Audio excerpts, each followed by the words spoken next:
Hello, my name is Greg Pardo, and I'm currently the president of the Hispanic Employees Council for Foreign Affairs Agencies, or otherwise known as HECFA.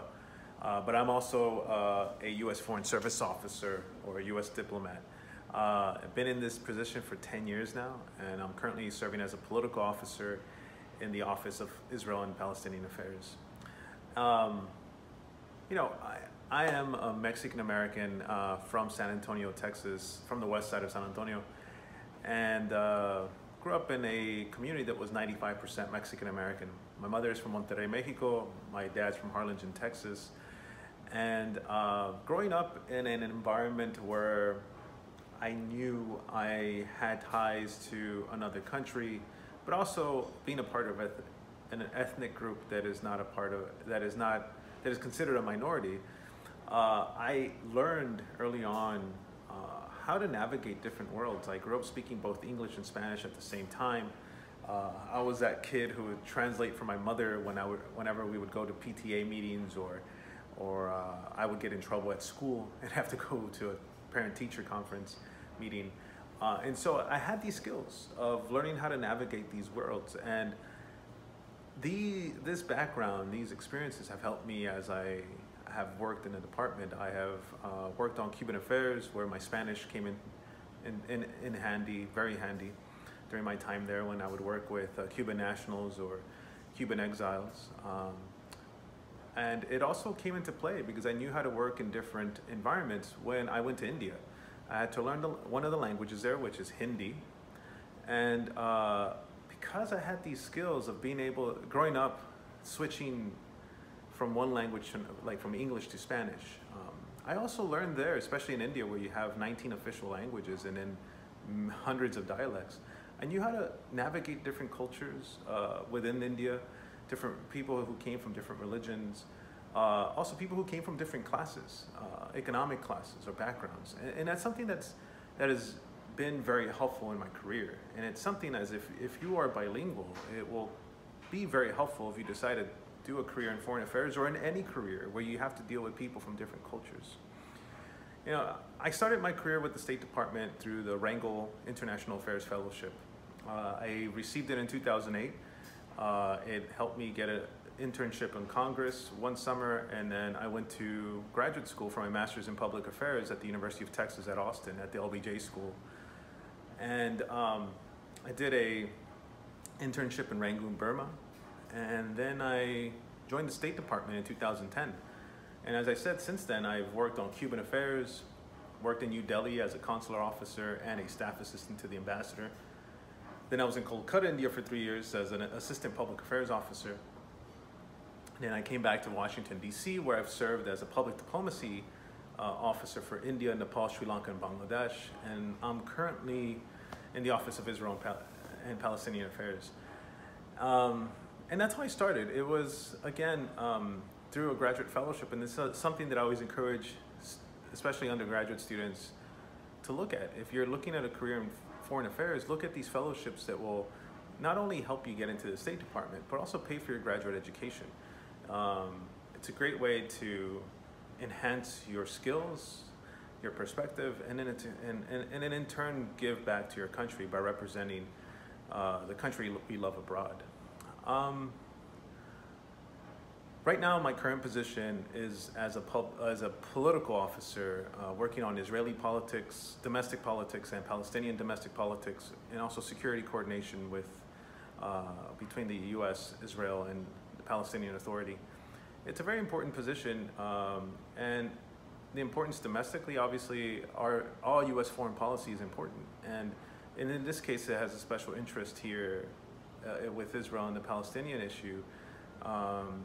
It's very important here domestically.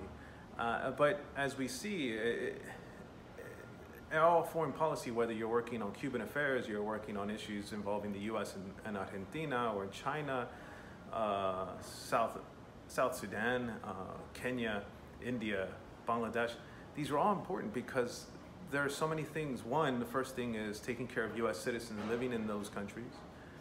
But also things involving trade, human rights issues, higher education collaboration, working on scientific discoveries, those are all very important domestically.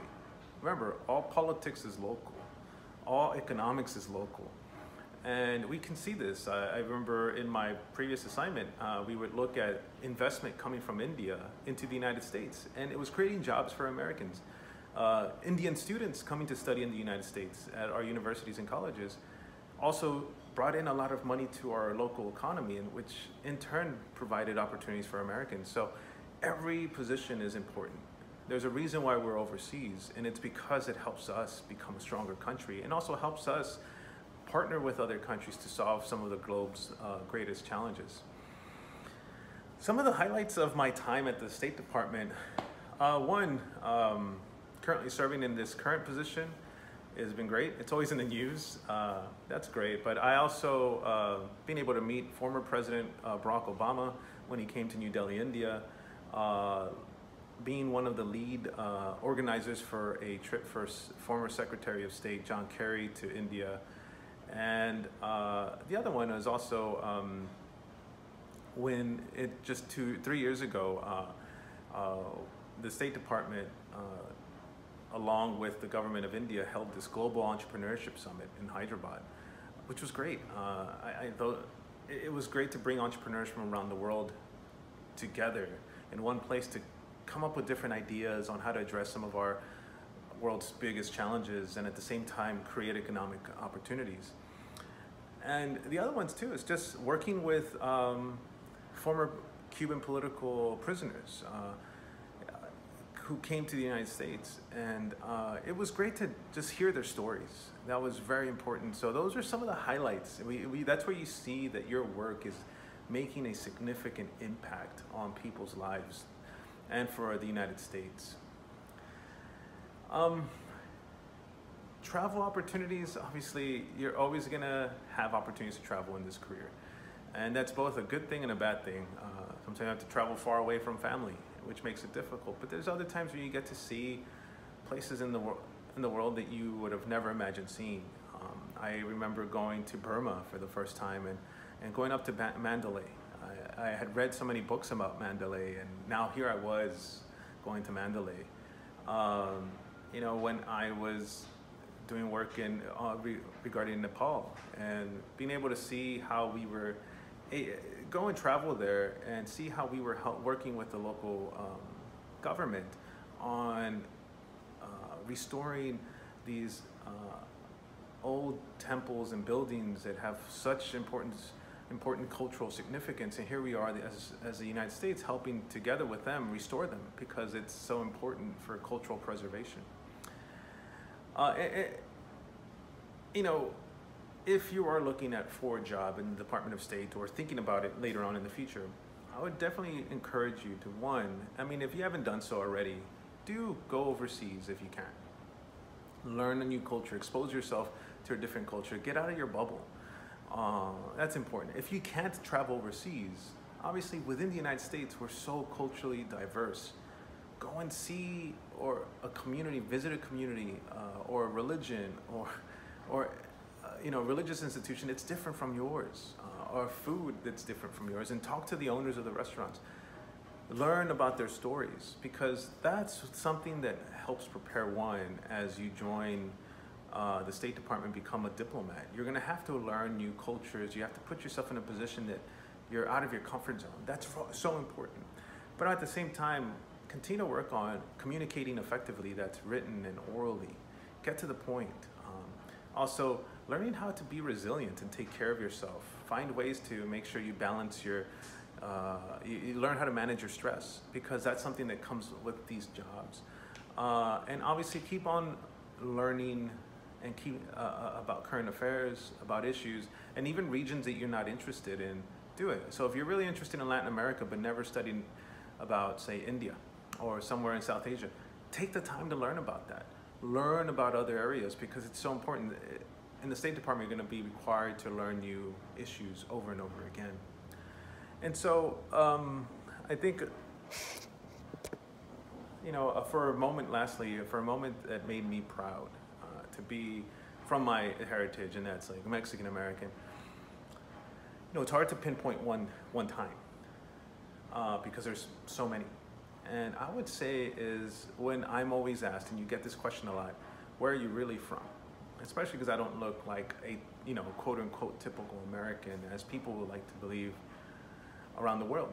And while that question sometimes is annoying, because I have to prove my Americanness, what I've enjoyed though is when I take the time to tell my story, where I'm from. I'm from San Antonio, from the west side of San Antonio. I'm Mexican American. Talking about how my mom's an immigrant to the United States. Talking about my story, my background, my culture, the food. That is great, because then that person who wants to learn about you knows more about my background and has a different perspective of what they probably thought, what say someone who is of Mexican American descent is. And I think that's been one of my proudest moments, just being able to educate people. Now, does it get tiring? Yes. But at the end of the day, it's worth it. So anyway, good luck, and I wish you the best.